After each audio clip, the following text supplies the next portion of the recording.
Hello, Namaste.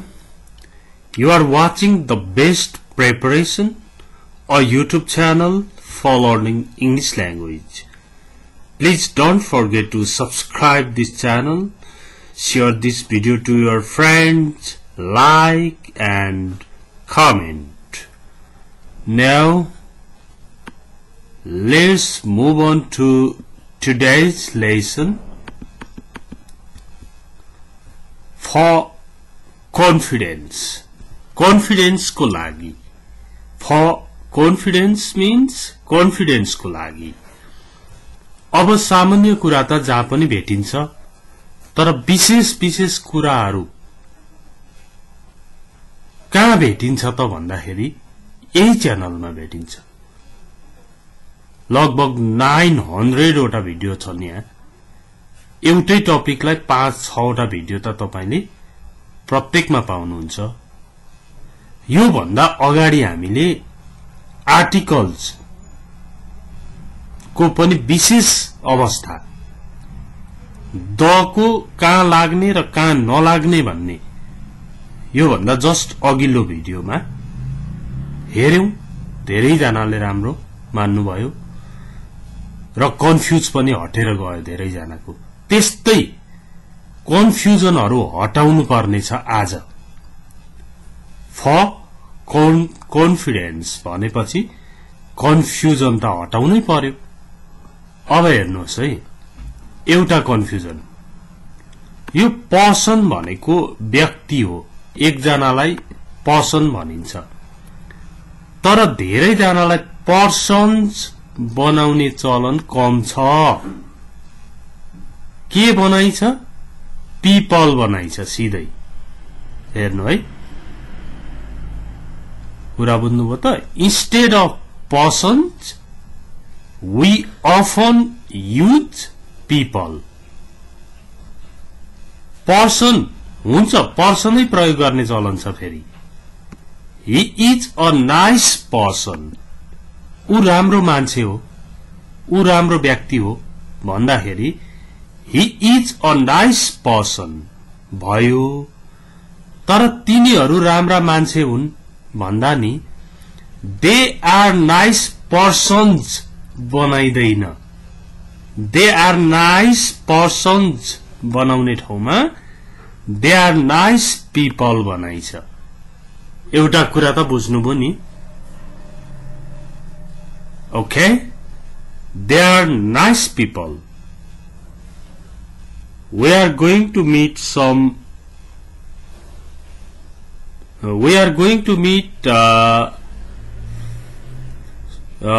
villagers. हामी गाउँलेहरूलाई भेट्न जाँदैछौं. They are nice persons भन्ने होइन कि they are nice people. They are nice people. Okay. Some people are interested in this program. यो कार्यक्रममा केही मानिसहरू रुचि राखेका छन्, रुचि राख्छन्. Some people are interested in this program. Some persons are interested भनिदैन. तर एकजना चाहिँ इन्ट्रेस्टेड छ भने चाहिँ नि a man, a boy भनिदैन कि a person is interested in this program. A person भनिन्छ अनि some people are interested भनिन्छ. छोटो गरी बुझ्दा ऊ राम्रो मान्छे हो भन्दा he is a nice person भयो भने तिनीहरू राम्रा मान्छेहरू हुन् भन्दाखेरि nice persons भनिदैन, they are nice people भनिन्छ. Okay, एउटा कुरो सधैँलाई थाहा हुन्छ के तपाईलाई. यति भएपछि सधैँको लागि बनाउनु पर्छ. भएन भने नोटमा टिप्नु पर्छ कि रिपिट गरेर हेर्दै गर्नुपर्छ. कहिलेकाहीँ मैले रिपिट गर्नुपर्ने भिडियोहरू भनेर एउटा लिस्टै बनाउनुहोस् न. भिडियो हेरिरहेको बेला आफ्नो नोटबुक पनि छेउमा राख्नुहोस्. यो भिडियो भनेर. अब यहाँ हेर्नु.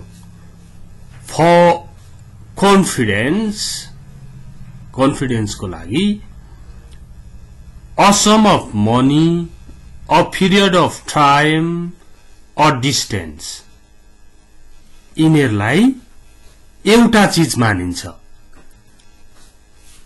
त्यही भएर सिंगुलर हुन्छ कि प्लुरल हुन्छ त भन्दा यिनीहरुलाई एउटा मानिन्छ अनि एउटा थिङसँग जुन हामी चाहिँ सिंगुलर कुराहरु लगाउँछौं नि त्यस्तै हुन्छ यहाँ हेर्नु है 80,000 रुपीज भनेपछि त रुपीज भनेपछि त वेयर हुन्छ जस्तो लाग्छ रुपीज भनेपछि त आर हुन्छ जस्तो लाग्छ नि तर यो 80,000 रुपीज भनेको के हो सम अफ मनी अमाउन्ट हो यसलाई इज लाग्छ वाज लाग्छ 80,000 rupees was stolen from the shop. पसलबाट 80,000 रुपैयाँ चोरी भयो 80,000 rupees were हुँदैन 80,000 rupees was हुन्छ त्यस्तै पिरियड अफ टाइम र डिस्टेन्स को पनि हेरौं है कस्तो हुँदो रहेछ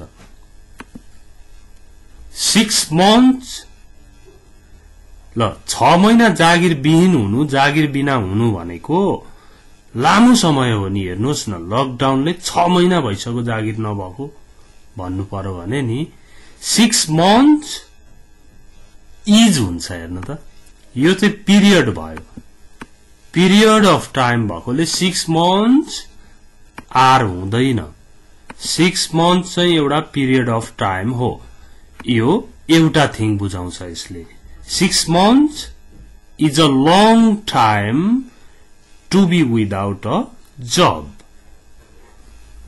6 महिना जागिर बिन हुनु भनेको लामो समय हो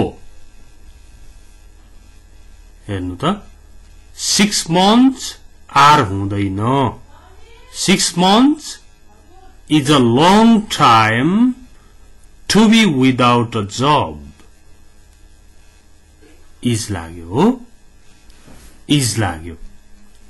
यो पनि 6 months भएपछि त आराउनु पर्ने होइन र जस्तो लाग्छ नि त त्यति बेला के लाउने आफूले कारण भन्दाखेरि सम अफ मनी पैसा पिरियड अफ टाइम अवधि डिस्टेन्स भनेको दूरी यिनीहरुमा प्लुरल भए पनि त्यो सिंगुलरै मानिन्छ 80,000 रुपीज भन्दाखेरि त धेरै भयो तर वेयर आउँदैन वाज नै आउँछ त्यस्तै 6 months भनेपछि त आर हुनु पर्ने नि तर इजै हुन्छ 6 months is a long time to be without a job 6 महिना जागिर विहीन हुनु लामो समय हो नि भनेको अब हेर्नु त 2 माइल हिँड्न धेरै टाढा होइन 2 miles भनेको डिस्टेन्स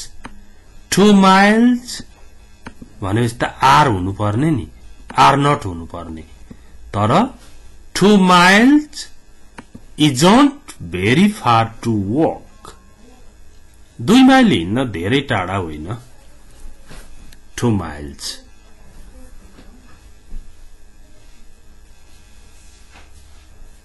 Okay 2 miles भनेको छ 2 kilometers भने पनि isn't हुन्छ 2 kilometers isn't हुन्छ Okay isn't very far to walk यो दोस्रो पोइन्ट कतिको बुझ्नु भयो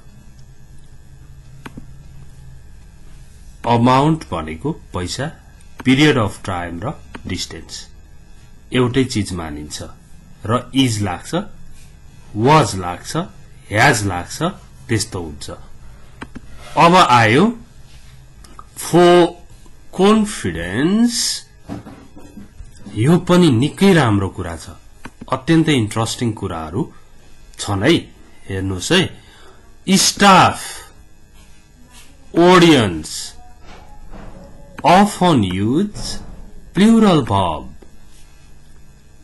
अब यो कम्पनीमा स्टाफहरु तिनीहरुको काम गर्ने समयसँग खुशी छैनन् भन्नु पर्यो भने नि द स्टाफ भनेपछि the staff at this company भनेपछि यो स्टाफ हेर्दा त इज लाग्ला जस्तै देखिन्छ तर प्लुरल मानिन्छ द स्टाफ भन्ने बित्तिकै स्टाफ एउटा स्टाफ पनि हुन्छ स्टाफहरु पनि हुन्छ अ स्टाफ भन्यो भने एउटा पनि तर स्टाफ्स बनाउनु पर्दैन यो स्टाफ त्यसै पनि प्लुरल भयो the staff at this company are not is not छैन यहाँ the staff at this company are not happy with their working hours सँग चाहिँ उनीहरु ह्याप्पी छैनन् जस्तो अरु कम्पनीमा दिनको 8 घण्टा लाउँछ भने त्यहाँ 9 घण्टा काम लाउँछ भने त्यहाँका स्टाफहरु खुशी हुँदैनन् हो वर्किङ आवर्स भनेको चाहिँ यो भयो अब यहाँ हेर्नुस् दर्शक श्रोताहरु सबैलाई ऑडियन्स भनिन्छ अब दर्शकहरु अथवा श्रोताहरु भन्दा ऑडियन्सेस भनेर जोड गर्नु पर्दैन ऑडियन्स भने भइहाल्छ द ऑडियन्स भने यस्ता एउटा भए यस्ता लाइक्स हुनु पर्थ्यो नि तर प्लुरल भयो यो the audience like her very much दर्शक श्रोताहरु उनलाई धेरै मन पराउँछन् the audience like her very much अब दर्शक श्रोताहरु चाहिँ नाचिरहेका छन् उनीसँग भन्नु पर्यो भने नि द ऑडियन्स आ लाग्छ the audience are dancing with her उनीसँग नाचिरहेका छन् श्रोताहरु दर्शकहरु नाचिरहेका छन् हेर्नु है the audience are dancing with her उनीसँग नाचिरहेका छन् the audience are very very happy they are clapping here now भन्दै तपाईले दर्शक श्रोताहरु ज्यादै खुशी हुनुहुन्छ अहिले ताली बजाइराख्नु भएको छ भन्नु पर्यो भने the audience are very happy they are clapping now they are dancing with her they are taking photos यसरी आर लाग्दो रहेछ भिवाल लाग्दो रहेछ ऑडियन्ससँग पनि त्यो हुन्छ स्टाफसँग पनि त्यो हुन्छ तपाईसँग स्टाफहरु खुशी छन् त भन्दा इज द स्टाफ अथवा आर द स्टाफ्स भन्नु पर्दैन are the staff happy with you are the staff satisfied with you तपाईसँग स्टाफहरु सन्तुष्ट छन् त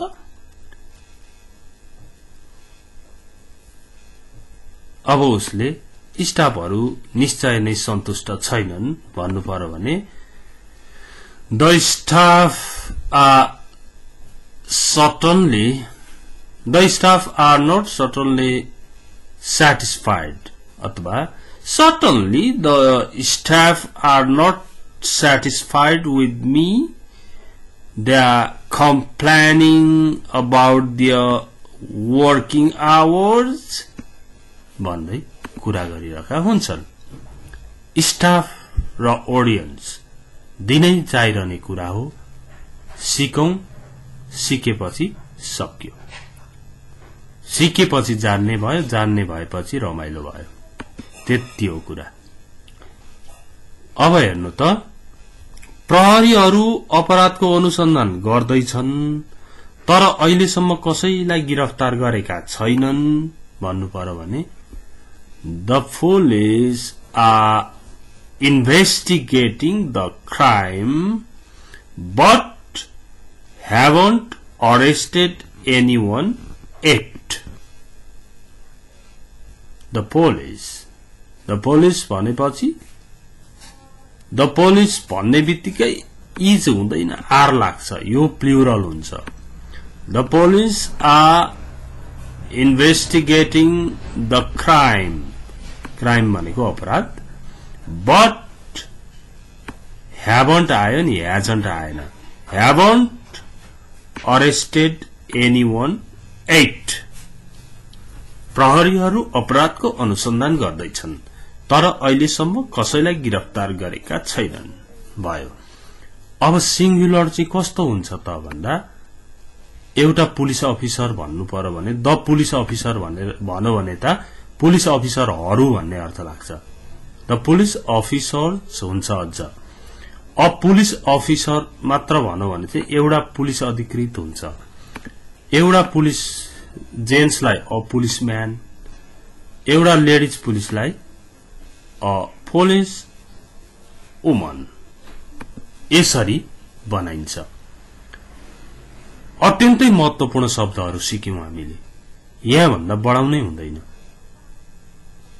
बरु यसैलाई रिपिट गर्नुहोस् हेर्नुहोस् ओके यस्तै गरी एक एक कुरामा कन्फिडेन्स बिल्डअप गर्दै गयो भने अंग्रेजी जान्ने बनिन्छ कन्फर्म हो okay please don't forget to share this video to your friends अब यो फेस्टिभल टाइम छ शेयर गरिदिनुहोस् अनि thanks for watching it see you tomorrow take care bye bye